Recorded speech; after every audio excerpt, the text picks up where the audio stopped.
শ্রমিক কর্মচারীর সংগ্রাম চলবে, দাবি আদায়ের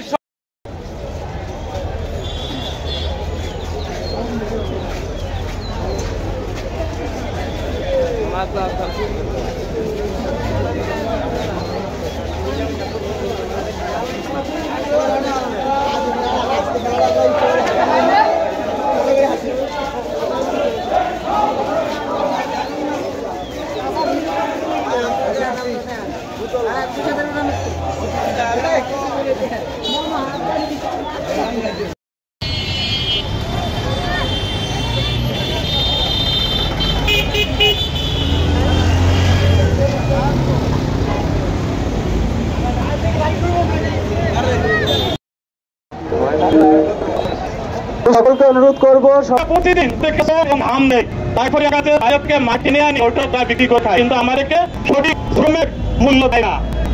আজকে আমার পত্রিকায় নিউজ হয়েছে যে বাংলাদেশের ওয়ার্কার্স পার্টি, সেই পার্টি ঢাকা মহানগরের পৃথিবীব্যাপী মে দিবস পালিত হচ্ছে। আমি সর্বপ্রথমে এই মে দিবসটি পালনের যে কারণে আমরা পালন করছি, এই দিনটিকে আমাদের এই দাবিটাকে আদায় করার জন্য সারা পৃথিবীতে যারা রক্ত দিয়ে জীবন দিয়ে এই পয়লা মেকে আবিষ্কার করে গেছেন, আমি তাদেরকে শ্রদ্ধা ভরে স্মরণ করছি। সাথী বন্ধুরা, বাংলাদেশে প্রধান আয়ের উৎস হল গার্মেন্টস এবং প্রবাসী ভাই বোন যারা আছেন তাদের।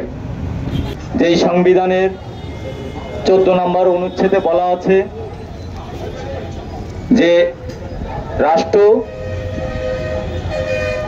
শ্রমিক মেহনতি মানুষকে, বিশেষ করে কৃষক, শ্রমিক ও অনগ্রসর জনগণকে সকল প্রকার শোষণ হইতে মুক্তি দান করবে।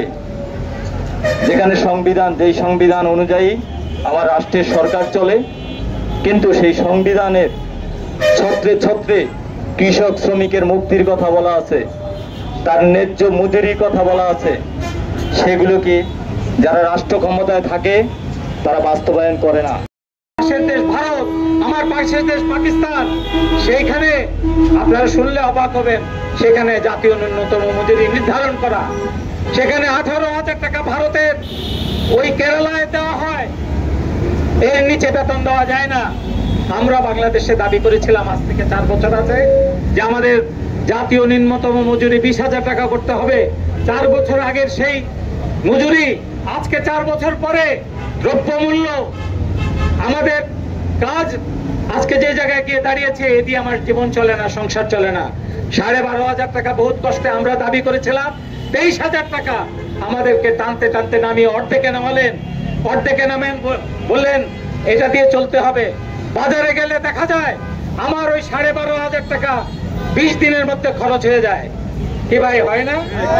কিন্তু এইদিকে আমাদের রাষ্ট্র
দাবি আদায়ের সংগ্রাম